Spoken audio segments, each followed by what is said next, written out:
2절부터 10절까지입니다.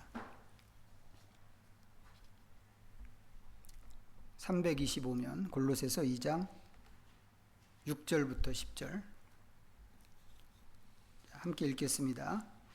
그러므로 너희가 그리스도 예수를 주로 받았으니 그 안에서 행하되 그 안에 뿌리를 박으며 세움을 받아 교훈을 받은 대로 믿음에 굳게 서서 감사함을 넘치게 하라.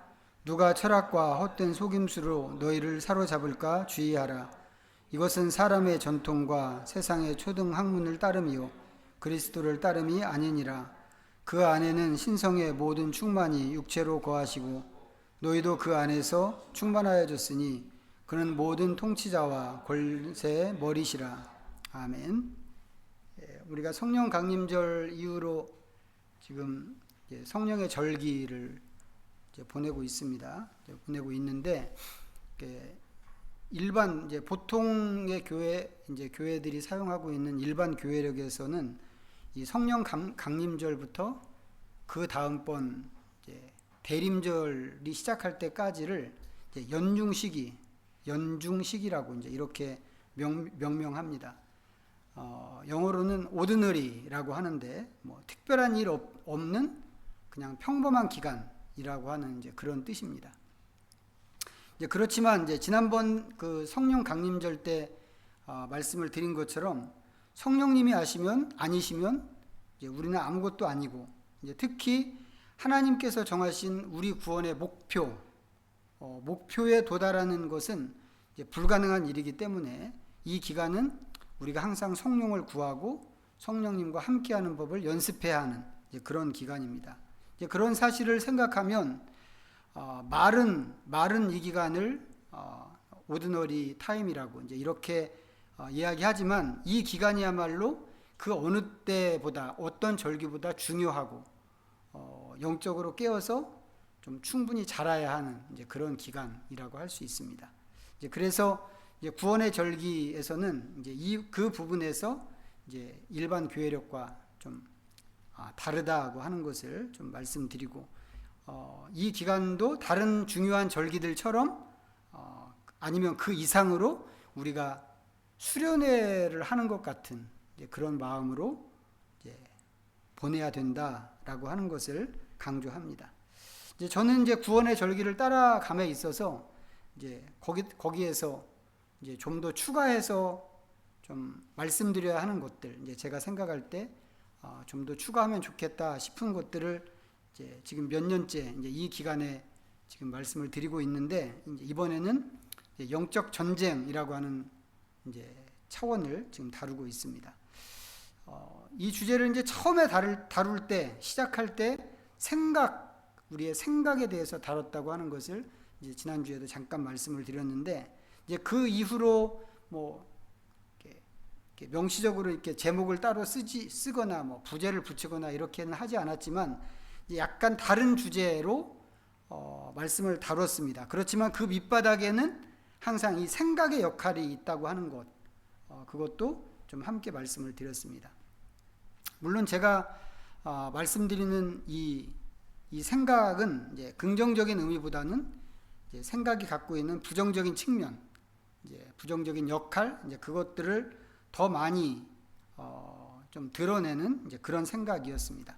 그렇게 될 수밖에 없는 게 우리의 생각이라고 하는 것이 그만큼 좀 영적으로 오염됐기 때문이고 또 그것이 우리가 사는 이 시대의 어떤 정신이나 사상, 철학 같은 것에 나도 모르게 물들어 있기 때문에 그런 것입니다. 그러다 보니까 우리가 말씀과 기도를 강조를 해도 이건 누구나 다 어느 교회나 다 강조하는 것인데 그렇게 강조해도 그것이 원래 의미대로 쓰이지 않고 오용되거나 왜곡되는 그런 경우가 생기는 것이라고 하는 것까지 말씀을 드렸습니다.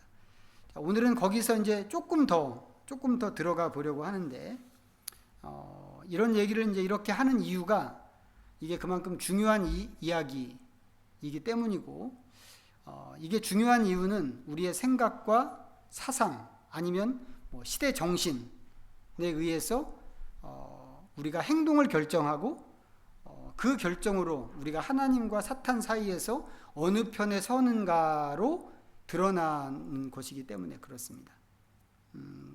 이제 그러기 때문에 예수 믿는다고 하는 것이 그냥 믿기만 하면 되는 이제 그런 일이 아니라고 하는 것을 꼭 좀 기억하셔서 좀 특별히 이제 오늘 말씀드릴 내용은 좀 더 재미없고 이런 얘기가 나한테 무슨 상관이지? 딴 나라 얘기처럼 들릴지도 모르겠는데 이제 그렇더라도 이 흐름을 좀 놓치지 않았으면 좋겠습니다. 자, 우리가 학교 다닐 때 중고등학교 다닐 때인지 아니면 그 전인지 뭐 정확하게 기억은 안 나는데 이제 학교 다닐 때 시대를 구분하는 내용을 공부한 적이 있습니다. 인류 역사, 긴 인류 역사를 고대, 중세, 근대, 현대 이제 이런 식으로 구분하는 이제 시대 구분이었습니다. 이거 언제 배웠는지 기억은 안 나는데 꽤 일찍 배웠던 것 같아요. 이제 시대를 구분한다고 하는 것은 이제 무엇을 기준으로 그렇게 시대를 구분하느냐에 따라서 뭐 여러 가지가 있을 수 있는데 우리가 학교에서 배웠던 시기의 그 시대 구분은 사회적인 변화 아니면 문화적인 변화 뭐 이제 이런 것을 기준으로 하는 그런 구분이었습니다. 그런데 이제 제가 학교에서 이걸 배울 때 제 안에 질문이 하나 좀 있었습니다. 뭐 누구한테 물어보지도 않은 질문인데 그냥 혼자만 갖고 있었던 질문인데 이 각각의 시대가 가진 그 특징을 따라서 우리가 고대, 중세, 근대라고 부르는 것이죠. 그렇게 부르는 것이고 또 현대는 현대대로 이 현대만이 갖고 있는 어떤 특징이 있어서 이제 그렇게 부르는 것일 텐데 이제 그것과 함께 이 현대라고 하는 것은 내가 지금 살고 있는 시대이기 때문에 이거 현대라고 부르는 것이기도 하겠다. 좀 이런 생각을 이제 그때 했습니다. 그러면서 든 질문이 그러면 내가 죽고 이제 나도 죽고 내가 살고 있는 이 시대도 지나가서 이제 미래의 다른 시대가 된다면 그러면 그 시대에 사는 사람들은 내가 살던 이 시대를 뭐라고 부를까? 이런 질문이 좀 저 안에 있었어요. 근데 지금이야 이제 이 시간이 나한테는 현재니까 현대라고 부른단 말이죠. 그런데 시간이 한참 지난 다음에 미래에 태어날 사람들한테는 지금 내가 서 있는 이 시대가 과거란 말이죠. 그러면 그 사람들한테는 이게 현대가 아닐 텐데 그럼 나중 시대는 지금 우리 시대를 뭐라고 부를까? 이게 되게 궁금했고 이제 그렇게 된다면 지금 현대라고 하는 이 명칭은 고대나 중세나 근대처럼 딱 고정된 것이 아닐 수도 있겠다. 좀 이런 생각을 했습니다. 그러다가 이제 대학에 갔잖아요. 저희 선생님 중에 독일에서 공부하신 분이 계셨는데 한 분은 교수님께서 이제 방학 때 독일을 다녀오셨어요. 다녀오시고는 이제 그 다음 학기 수업을 들어오셨는데 약간 흥분한 상태로 야 독일에 가서 보니까 독일 학자들이 포스트 모던이라고 하는 말을 아주 예사로 쓰더라. 그런 말씀을 하셨어요. 그러면서 이제는 모던 시대가 지나가고 끝났고 모던 이후의 시대가 된 거야. 이런 말씀을 하셨습니다. 근데 교수님한테는 이제 제가 느끼기에 교수님한테는 시대가 바뀌었다고 하는 게 굉장히 충격이었던 것 같아요. 그런데 이제 저는 그 말씀을 들으면서 또 질문이 생긴 게 왜 포스트 모던이지? 이 질문이 생겼습니다. 포스트라고 하는 말은 이후, 뭐뭐 이후라고 하는 그런 뜻이고 포스트 모던이면 모던 이후라고 하는 뜻인데 모던이 끝나고 그 다음 시대가 됐으면 그럼 그 새로운 시대에 맞게 새로운 이름이 있어야 되는 거 아닌가? 모던 이유가 뭐야? 이 생각이 좀 저한테는 강하게 좀 생겼습니다. 자, 그런데 이제 이게 이렇게 되는 이유는 의외로 단순합니다. 지금 말씀드렸던 이 모든 게 모던의 작품이기 때문에 그렇습니다. 모던이라고 하는 이 시대가 갖고 있는 특징은 모든 것을 사전처럼 딱 정의 내리는 것입니다. 그래서 분석하고 나누고 공통적인 것끼리 같은 것끼리 묶어서 정리하고 그걸로 이제 범위를 정하고 그게 무슨 뜻인지 무슨 의미인지 규정하고 이렇게 하는 게 모던의 특징이라고 할 수 있는데, 처음에 말씀드렸던 시대 구분, 고대, 인류 역사는 고대, 중세, 근대, 현대라고 이렇게 인류 역사를 이런 식으로 구분한 게 누구냐? 그게 모던이 한 일이라고 하는 거죠. 모던 시대가 만들어낸 작품입니다. 되게 편리하죠. 인간의 역사가 되게 긴데, 굉장히 긴데 역사를 그런 식으로 끊어서 구분하면 그냥 한 줄로 쭉 놓고 한눈에 그것을 알아볼 수 있게 하는 그런 굉장히 유익한 점이 있습니다. 문제는 역사를 그렇게 분류해서 이름을 짓는 것까지는 모던이 했는데 거기까지만 할 수 있었다고 하는 것입니다. 그 다음 시대에 대해서는 모던도 자기들이 살아보지 않았기 때문에 이름을 지을 수가 없는 거죠. 그러다 보니까 모던의 특징을 완전히 뛰어넘는 새로운 시대가 왔을 때 그걸 뭐라고 해야 될지 몰라서 모던 이후, 포스트 모던이라고 할 수밖에 없었던 것입니다. 결국 우리가 근대라고 부르는 이 모던이 모든 것의 기준이다, 이런 뜻입니다. 그리고 근대가 기준이기 때문에 앞에서 얘기했던 고대나 중세나 이런 이름은 그냥 편의상 붙인 이름에 불과합니다. 진짜는 뭐겠어요? 근대가 중심이면 근대가 있고 그 앞에 근대 전 근대가 있고 뒤에는 근대 이후가 있는 거죠. 영어로 하면 프리 모던, 모던, 포스트 모던이 있는 것이고, 우리가 현대라고 하는 것도 영어로는 전부 모던입니다. 영적 이야기, 영적 전쟁 이야기를 하는 중인데 이런 얘기가 왜 필요한가 싶을 수 있는데, 우리 사회와 시대를 지배하는 정신을 이야기하기 위해서 지금 이런 말씀을 드리는 겁니다. 처음에는 생각에 대해서 말씀드렸습니다. 생각에 대해서 말씀드렸고, 그 다음에는 철학과 사상과 정신을 말씀드렸는데, 실제로 그 사상이 어떤 것인가를 좀 생각해 보려고 합니다. 그리고 그 사상과 사상의 변화를 사탄은 어떻게 사용하는가 하는 것도 좀 생각해 보려고 합니다. 자, 시대를 지배하는 정신과 사상이라고 하는 의미에서 각 시대의 주의라고 하는 말을 붙이겠습니다. 먼저 전 근대를 지배했던 사상, 프리모더니즘입니다. 프리모더니즘의 특징은 규칙입니다. 규칙과 원칙. 이 규칙은 오랜 시간 사람들이 살아오면서 그 사회가 공동적으로 터득한 어떤 삶의 합의 같은 것입니다. 그렇기 때문에 그 사회에 사는 사람들은 모두가 그곳에서 통용되는 이 규칙을 지켜야만 합니다. 개인의 자유 같은 것이 있을 수는 있지만 그것은 규칙이 허용하는 범위 안에서만 자유입니다. 그렇기 때문에 그 규칙과 원칙을 따르고 전통을 따르고 그것에 복종하는 것이 그 시대에는 미덕이었습니다. 그걸 거스르면 어떻게 될까요? 거스르면 공동체가 그걸 가만두지 않습니다. 몰매를 치거나 가두거나 추방을 하거나 그렇게 되죠. 지금 같으면 의문을 갖거나 아니면 질문을 하고 싶은 것들이 얼마든지 있을 수 있습니다. 예를 들면, 그 규칙과 전통이라고 하는 게 항상 옳으냐? 이런 질문할 수 있단 말이죠. 그것이 진실하냐? 이런 질문할 수 있습니다. 하지만 그 시절에는 그런 질문을 할 수 없었고 또 해서도 안 되는 그런 일이었습니다.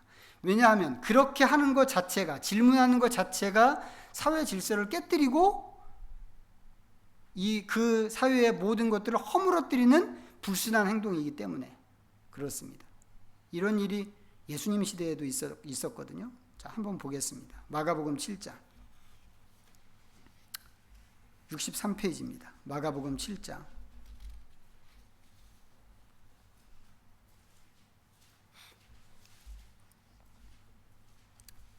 1절부터 9절까지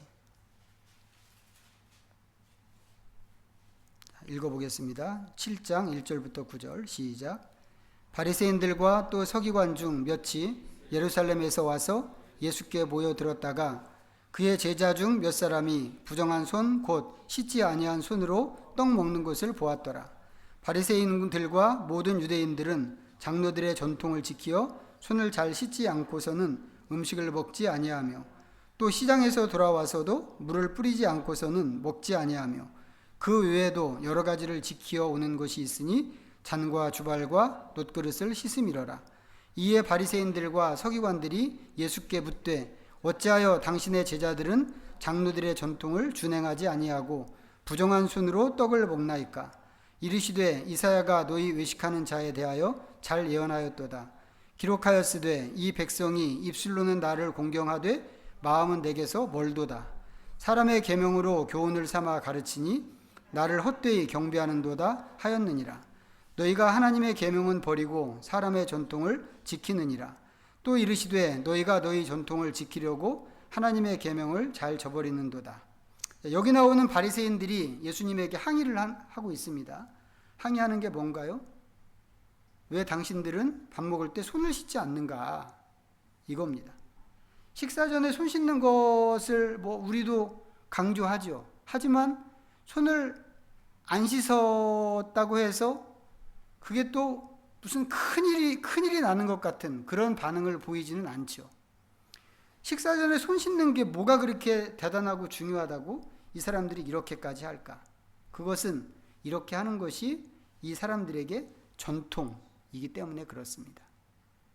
그냥 건강을 위해서, 위생을 위해서 손을 씻어야 돼. 이 차원이 아니란 말이죠. 전통이기 때문에 그런 것입니다. 이 사람들에게 전통은 꼭 지켜야만 하는 것입니다. 하지만 예수님에게는 이것보다 더 중요한 게 있죠. 전통보다. 하나님께서 말씀하신 의도가 얼마나 잘 지켜지는가. 이게 예수님한테는 중요했습니다. 물론 전통도 중요합니다. 하지만 전통 자체보다는 그 이면에 있는 의미가 중요하고 가치가 중요합니다. 그런데 바리새인들은 의미보다 전통 자체를 중요하게 생각한 것입니다. 안식일을 지키는 문제, 또 세리들과 어울리는 문제, 다 이런 것들이거든요. 전부 여기에 해당하는 문제들인데 예수님께서는 이 문제에 있어서 바리새인들과 다른 행동을 하셨고, 그게 바리새인들 눈에는 사회 질서를 깨뜨리고 오랫동안 인정된 어떤 권위에 도전하는 것처럼 보였다고 하는 것입니다. 이걸 견딜 수가 없어서 예수님의 그런 행동과 자기들의 행동의 이 차이를 견딜 수가 없어서 예수님을 십자가에 못 박아 죽이기까지 했습니다. 얘기가 좀 길어졌는데 인류 역사 전체를 보면 이런 식으로 규칙과 전통의 복종을 요구했던 것이 세상 역사의 거의 대부분이었습니다.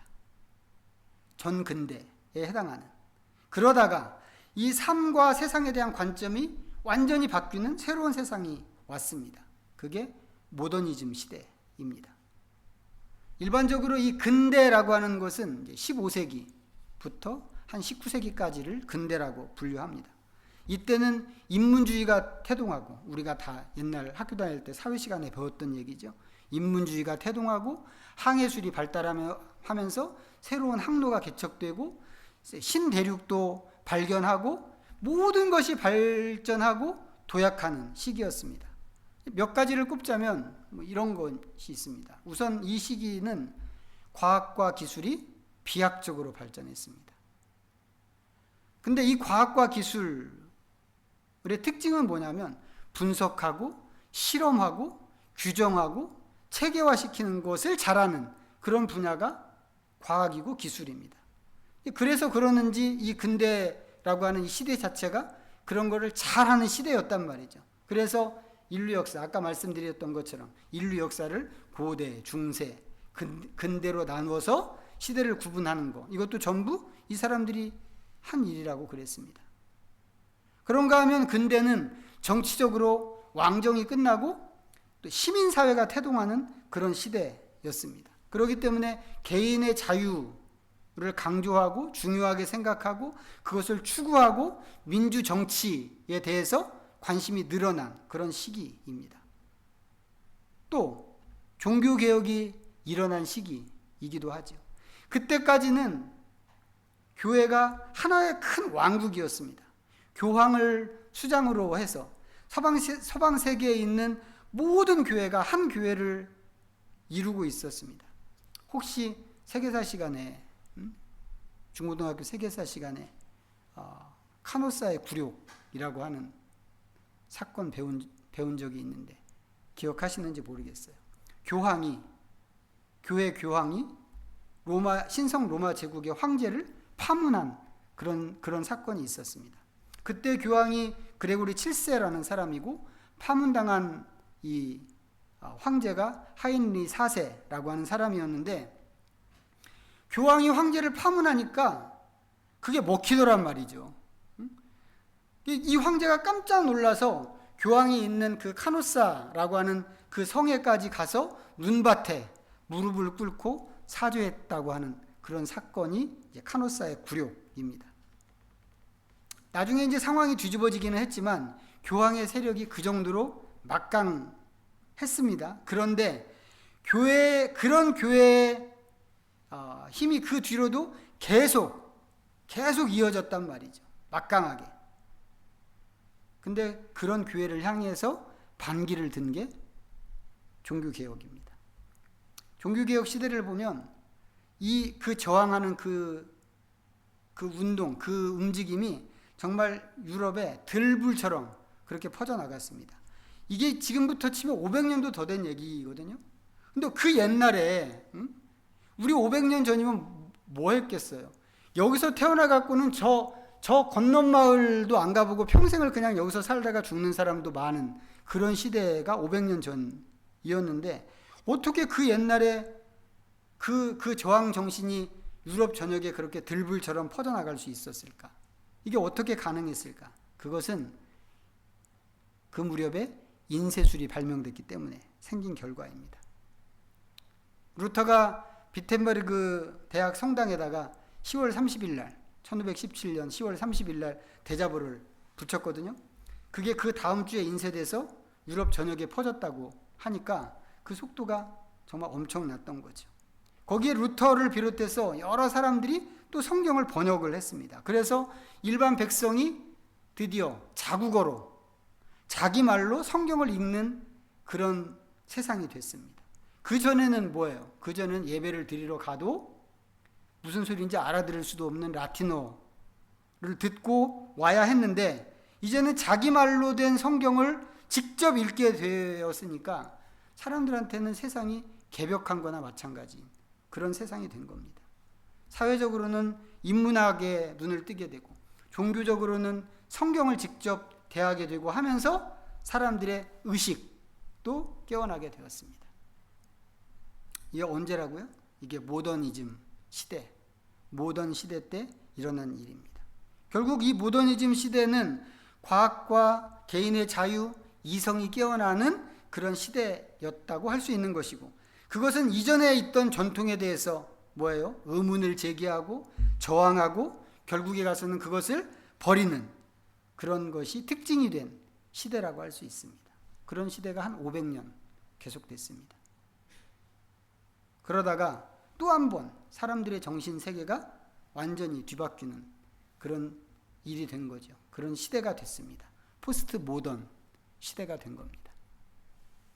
포스트 모더니즘은 모더니즘에 대한 반박과 비판으로 형성된 관점입니다. 그렇기 때문에 앞에서는 이제 이 포스트 모던을 근대 이후라고 이제 그렇게 말씀드렸지만 실제로는 근대 이후라고 하는 것보다는 탈근대라고 하는 게 그 의미에 더 잘 부합하는 그런 표현이라고 할 수 있습니다.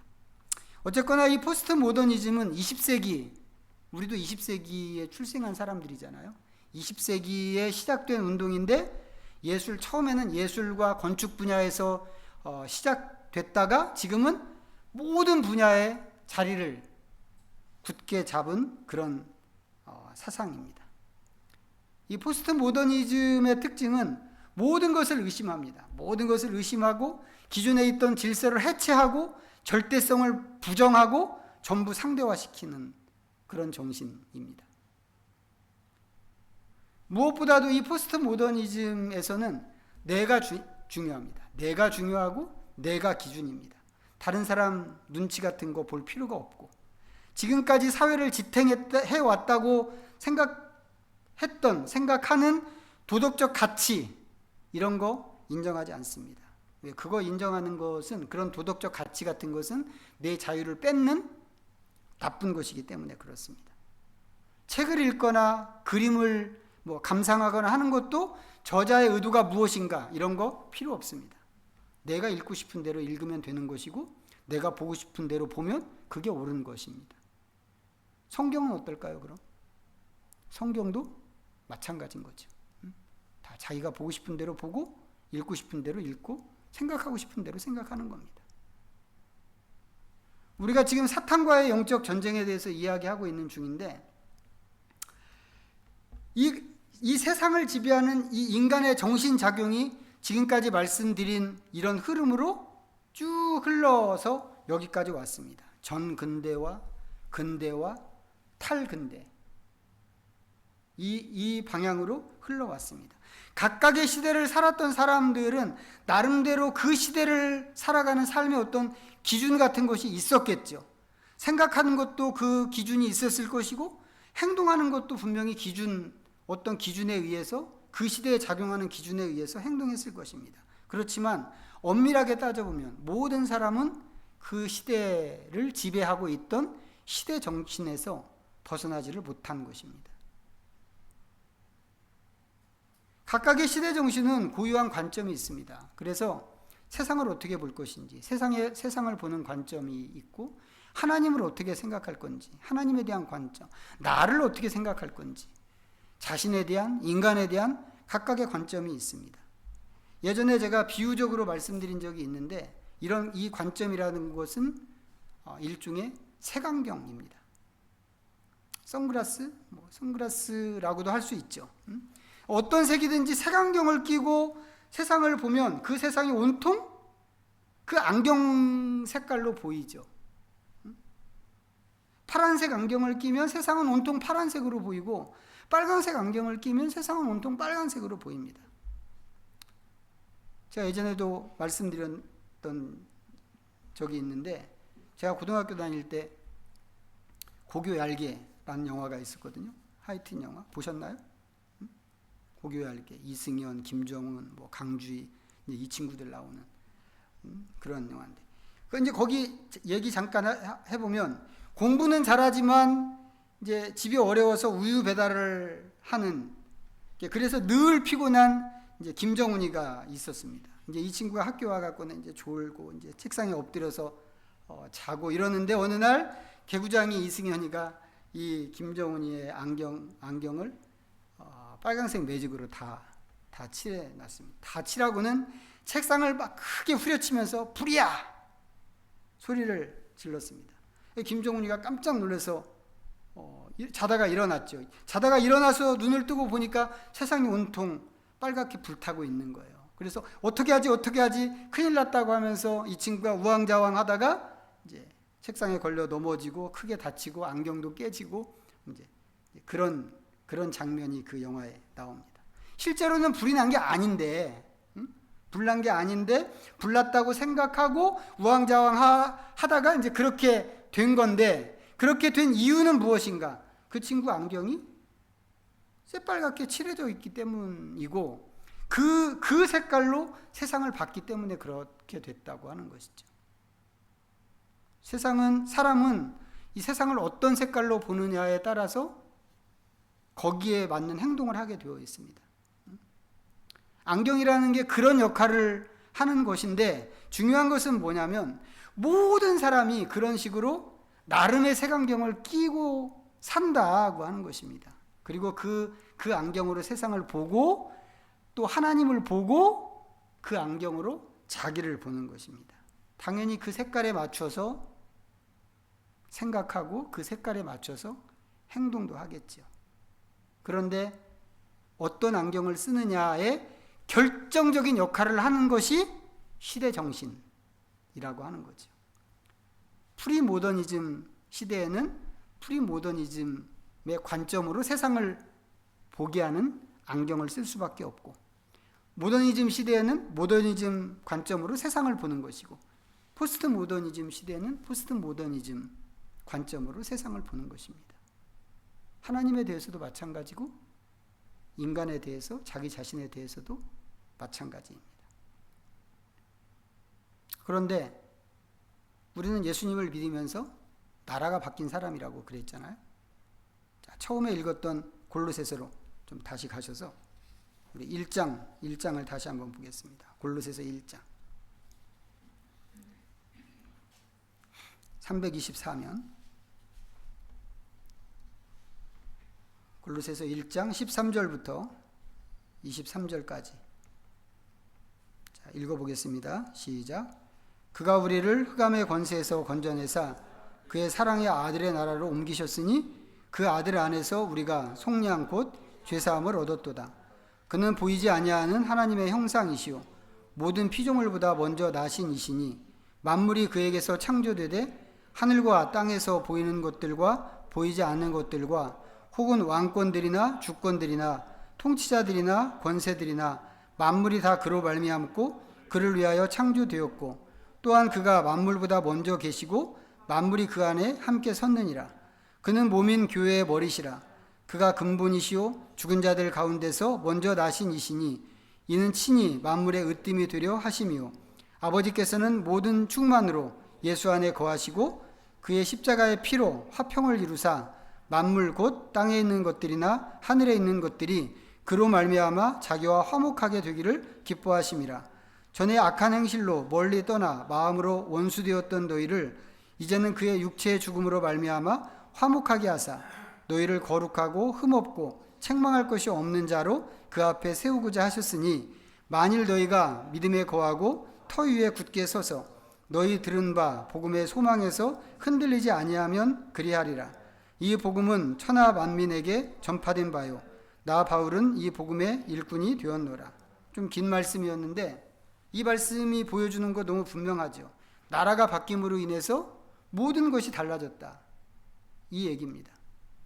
세상도 달라졌고 하나님과의 관계도 달라졌고 예수 믿는 우리의 신분도 달라졌다고 하는 것입니다. 당연히 우리가 무엇을 추구하고 무엇을 바라봐야 할 것인지도 그 가치와 기준도 달라졌습니다. 자, 오늘 처음 읽었던 본문으로 가서 볼까요? 자, 2장입니다. 골로새서 2장. 자, 오늘 본문 다시 한번 읽어보겠습니다. 6절부터 10절. 시작.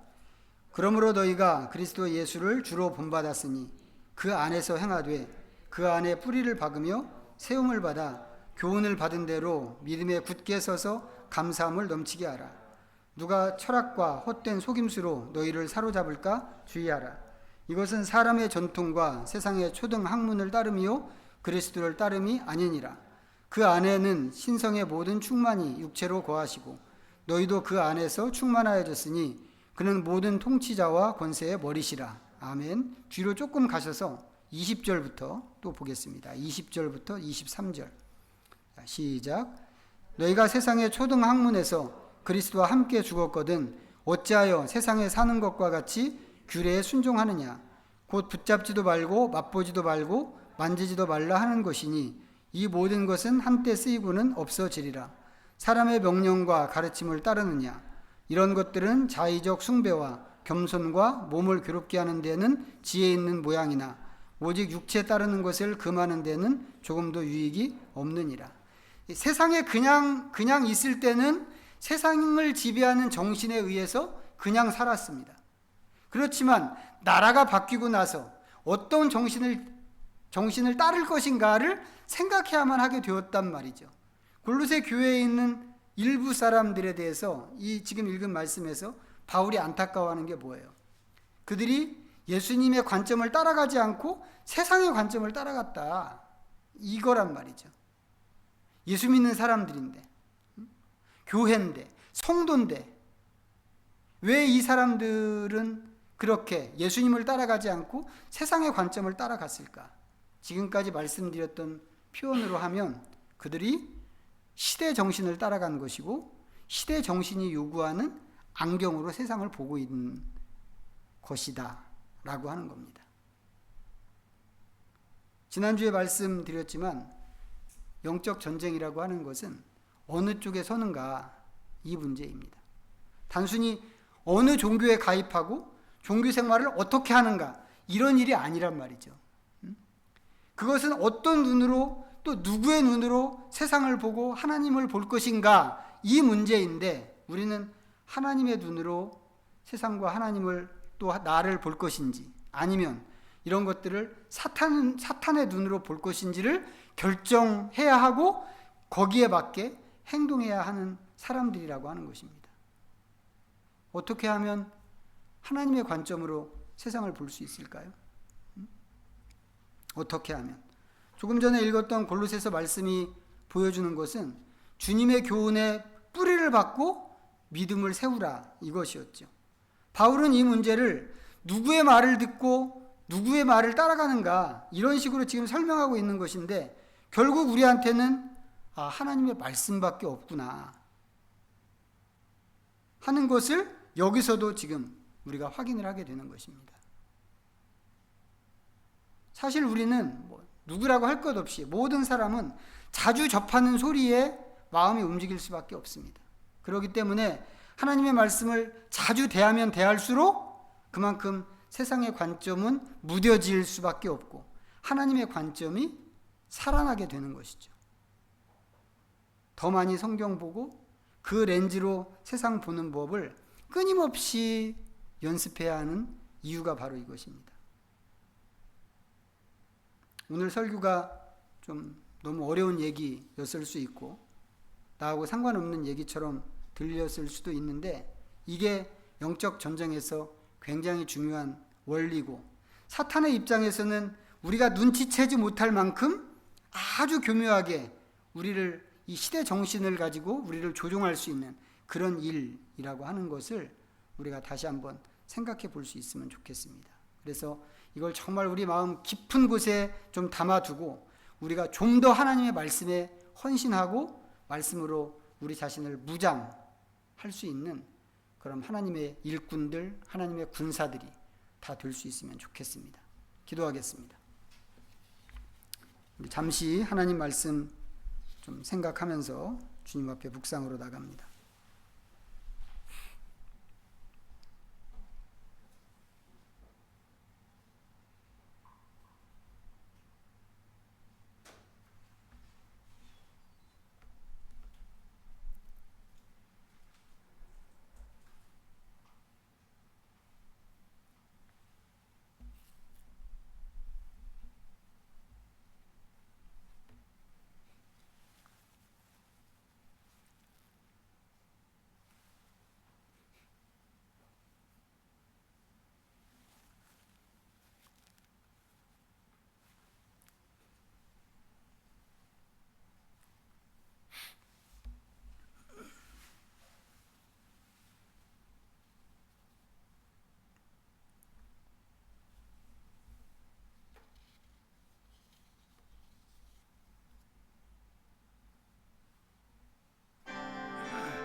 하나님, 아담과 하와가 그랬듯이 우리는 귀가 얇은 족속이어서 사탄의 속임수에 쉽게 무너집니다. 보이지 않는 싸움을 위해서 하나님 말씀으로 무장하지 않으면 우리는 사탄에게 끌려가면서도 어디로 가는지조차 알지 못합니다. 우리의 어리석음을 불쌍히 여기시고 이제는 우리의 생각과 의식을 하나님의 말씀으로 채우게 하여 주시옵소서. 세상을 보고 하나님을 보고 우리 자신을 볼 때 주님의 눈으로만 볼 수 있게 하시고 주님의 뜻에 만든 행동을 함으로 우리가 하나님의 사람인 것을 보이게 하여 주옵소서. 예수님의 이름으로 기도하옵나이다. 아멘. 찬송가 634장 부르시면서 봉헌하겠습니다.